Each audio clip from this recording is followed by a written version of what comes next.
ముఖ్యంగా గ్రామస్తులతో పాటు ప్రెస్ వాళ్ళు ఉన్నారు. హృదయపూర్వకంగా నమస్కారం.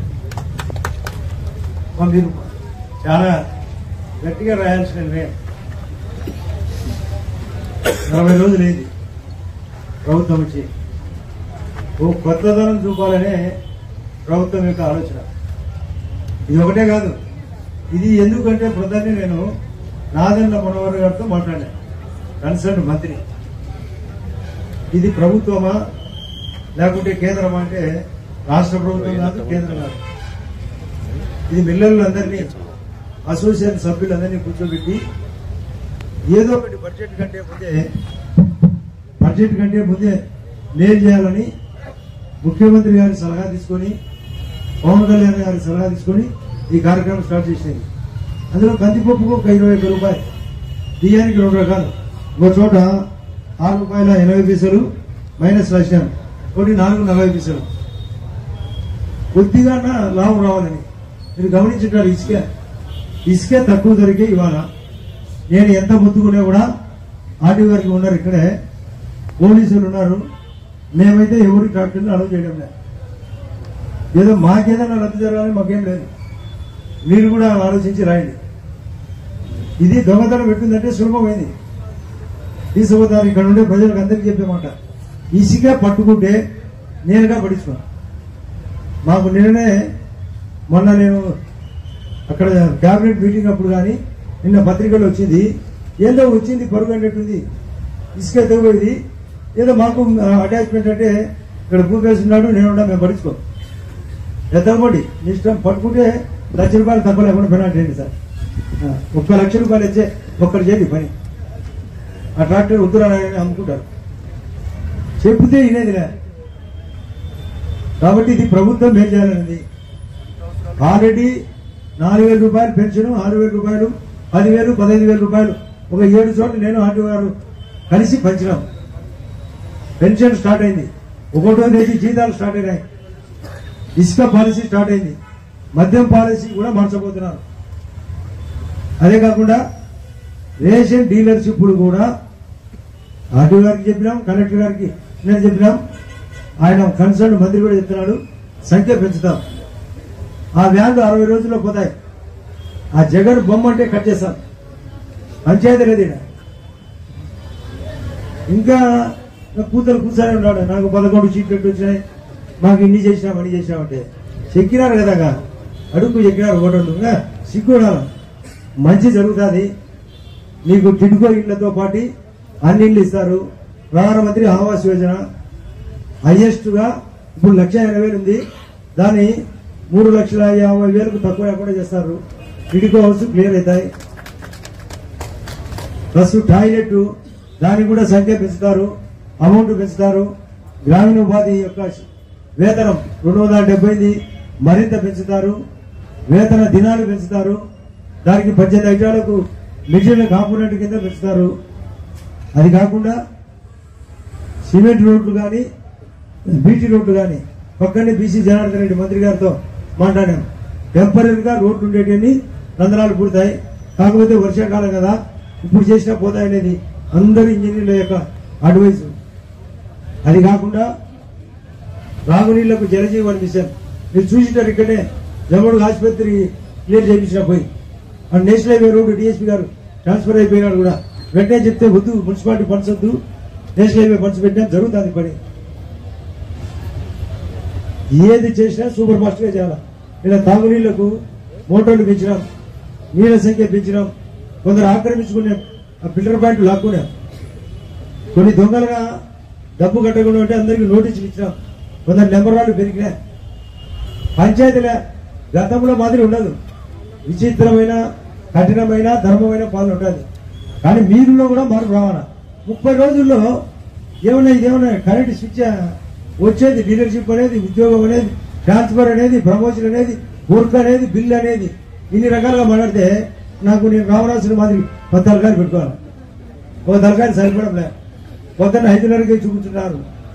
మేము ఆయన సీఎం గారిని కలిసాలా, ప్రధానమంత్రి ప్రమాణ స్వీకారానికి పోయినా, నాతో పాటు భూపేసి వచ్చినాడు.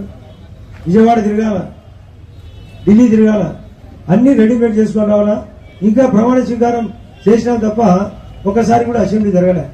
ఆ అసెంబ్లీ ఆ రోజు జరిగినది ప్రమాణ స్వీకారం మాత్రమే, పూర్తి స్థాయిలో జరగాల. రేపు బడ్జెట్ 23వ తేదీ కేంద్రం ప్రవేశపెడుతుంది. కొత్తదనం ఆలోచించండి.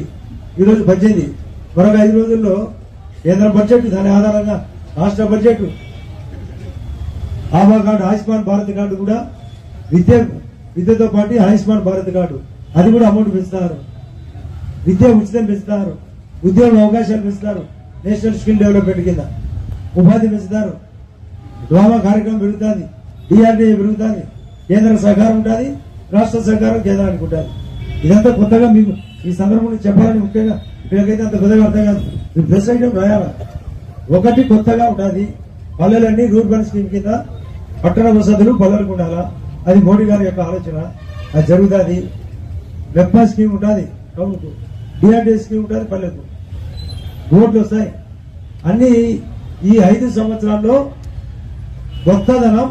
జమ్మనగూడలో స్టీల్ ఫ్యాక్టరీ వస్తుంది, గండికోట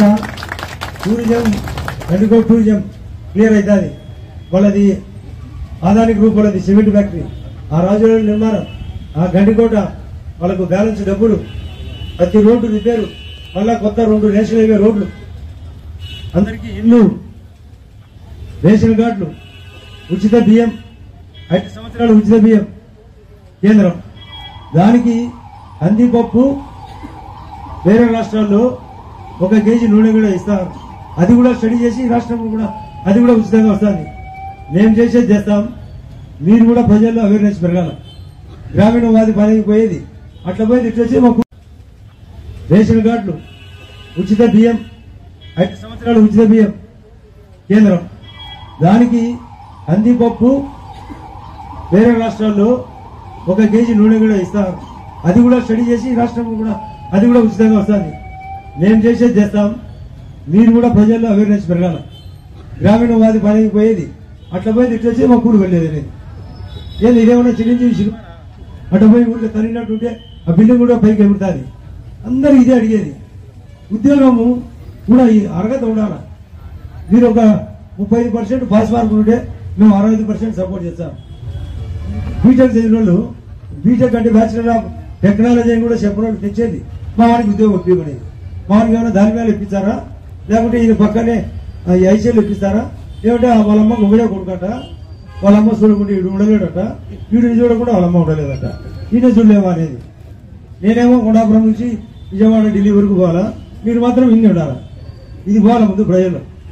ఇది చేశారు. నేను ఈ బియ్యం కోసం రాలే, ఇది చెప్పడానికి వచ్చా. ఇది ప్రతి ఒక్కరిలో మార్పు రావాలా. వచ్చేది సదా ఇచ్చేది మంచి జరుగుతుంది లేదా. కొత్తదనం మీ ఆస్తులు పెంచాలా, మీకు వసతులు పెంచాలా, ఉద్యోగ అవకాశం పెంచాలా, ఆరోగ్యం పెంచాలా, కరెంటు పెంచాలా, తాగునీళ్లు పెంచాలా, ఇల్లు పెంచాలా. ఇది ఉద్దేశం. ఈ ఉద్దేశానికి తగ్గట్టుగా పని చేస్తే సూపర్ రాజకీయం.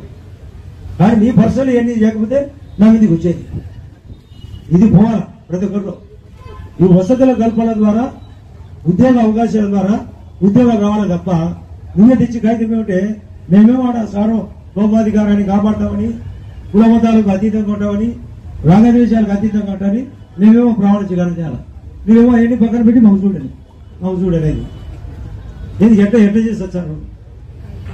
కాబట్టి మీకు ఏ ఐటమ్ అయినా నేను 100 రోజులు టైం ఇచ్చినాను. ఖర్చుగా 30 రోజులైంది, లేదా 35 రోజులైంది. 100 రోజులు అయినప్పుడు అడగండి ఈ కొత్తగా జరుగుతాయి లేదా. నేను కొత్త కోణం ఆలోచిస్తాను కూడా. నేను 4వసారి ఎమ్మెల్యేను, మంత్రిగా పనిచేసిన. దాని పక్కన పెట్టి మీ చిన్న నేను చెప్పేది రుద్దేది. ఈ పథకం నాదెండ్ల మనోహర్ గారు ముఖ్యమంత్రి గారు ఆలోచించి చేసిన పథకం. ఇది ఒక స్మాల్ రిలీఫ్. ముఖ్యమంత్రి గారు సాయం నిధి మాదిరి పెద్ద పథకాలు రాబోతున్నాయి. నిన్ననే ముఖ్యమంత్రి గారు ఢిల్లీకి పోయి అమిత్ షా గారిని మంత్రులందరినీ కలిసినాడు. మన రాష్ట్రానికి స్పెషల్ గా ఫండ్స్ రావాలని అగ్గి పెట్టి కాల్చాడు మానవాడు. 4.5 లక్షల కోట్ల అప్పు నుంచి 14 లక్షల కోట్లు అంటే 9.5 లక్షల కోట్లు కొత్త అప్పు. అన్ని రాష్ట్రాలకు 70 లక్షల కోట్ల అప్పు ఉంటే అందులో మంది ఒకటే 14 లక్షల కోట్లు. అంటే 70 లక్షల మీద 14 అంటే 20% అప్పు ఉంది మన రాష్ట్రం. దీని నుంచి బయటపడాలి. ఈ పరిస్థితులు బాగుపడాలి. ఈ జమ్మనోడు బాగుపడాలి. ఇక్కడ నిన్న కూడా కలెక్టర్ గారితో 2 అవర్స్ మాట్లాడి వచ్చిన, ఎస్పీ గారితో మాట్లాడిన, కొత్తగా వచ్చాడు, నిన్నే జాయిన్ అయ్యి శాంతి భద్రతను కాపాడతాం. ఈ యొక్క దొంగ ఇసుకను అరికడతాం. మాకు సంబంధం లేని ఇసుక అందరికీ అది ఇసుక అనేది ఇళ్లకు సొంతానికి అయితే పర్వాలే. మేము నంద్యాలకు అమ్ముతాం, బెంగళూరుకి అమ్ముతాం, హైదరాబాద్కి అమ్ముతాం. మేము ఫ్యాక్టరీ దానికే తెచ్చుకునేదే దానికే అంటే తెచ్చుకోండి, ఎవరో తెలియదు, పట్టుకుంటారు పోతుంటారు. కాబట్టి ప్రతి పథకం న్యాయబద్ధంగా జరుగుతుంది. ఈ తాలూకా బాగుపడుతుంది, ప్రజలందరూ బాగుపడతారు. 98% బాగుపడతారు. 1-2% మాత్రం నాకు ప్రమాదం ఉంది. ఎందుకంటే తినకుండా ఈ కార్యక్రమం ఆ 2% అయ్యేది కాదు, పోయేది కాదు. వాళ్ళు ఏం చేసేదిలే, పెట్టేదిలే. నేను చేసేది న్యాయంగా చేస్తా, పద్ధతిగా చేస్తా. మీరు నన్ను తిట్టుకునే నేను చెప్పేది ఇదే, ఇది మంచి జరుగుతుంది. అందరూ ధర్మంగా ఉండాలి. ఓటుకు వచ్చేలకు 3,000 బదులు 3,000 ఇవ్వలేదు, 4,000 ఇవ్వలేదు, మంచి ధర్మవరం చీర ఇవ్వలేదు. ఇవ్వకుంటే మళ్ళీ మురిగేది. అంతే. మా ఊళ్ళో 96% ఇచ్చే మేలు, 98 ఇచ్చే మేలని. ఎందుకు తక్కువ వచ్చి అంటే ఏమో వాళ్ళ మీద వీళ్ళ మీద వాళ్ళు అది చెప్పరు. అది కూడా చెప్పాలి కదా, పూర్తి స్థాయిలో న్యాయం జరగాలి కదా. ఇది పూర్తిగా జరిగినప్పుడే నిజమైన రాజకీయం. నేను మొన్న RSS వాళ్ళు అడిగినారు, నేను గెలుచుకొని వచ్చినంటే నువ్వు నీ బడ్జెట్ ఎంత నాకు తెచ్చులేని మమ్మల్ని నీచంగా మాట్లాడినారు. కాబట్టి మాకుండే బాధ మాకుంది. అందరిలో మార్పు వస్తే రాజకీయం బాగుపడతాయి, ఊళ్ళు బాగుపడతాయి. ఆర్టీ వారు వినేటట్టుగా మాట్లాడతారు. రాత్రి కలెక్టర్ కూడా చెప్పించిన 2 hours పెట్టింది ఆయనతో అన్ని విషయాలు మాట్లాడేదానికి. కాబట్టి పూర్తి స్థాయిలో అందరం మారితే ప్రెస్ వాళ్ళు కూడా మీరు రాసేది పంది తగ్గితే కింద పడతారు, పంది తగిలింది పట్టించుకోలేదు అనేది. పంది తగ్గితే ఎవరు పట్టించుకోవాలి? మేము ఎమ్మెల్యేలు పట్టించుకోవాలా? పంది గాయం అని మీలో కూడా మార్పు రావాలి. ప్రతి ఒక్కరిలో మార్పు వస్తే రాజకీయం బాగుపడుతుంది. అన్ని మనీ చెప్తారా, విద్య కానీ, వైద్యం కానీ, కరెంటు కానీ, త్రాగునీళ్లు కానీ, ఉద్యోగ అవకాశం కానీ, ఉపాధి అవకాశం కానీ, టూరిజం కానీ, ఇండస్ట్రీ కానీ, ప్లస్ ఇరిగేషన్ కానీ, ఆ రాజ్యాల నిర్మాణంతో సహా అన్ని జరిగే బాధ్యత సీనియర్ గా నాకుంది. మీరందరూ సౌకర్యంగా అర్థం చేసుకొని నాకు సహకరించాలి. అందరూ గట్టిగా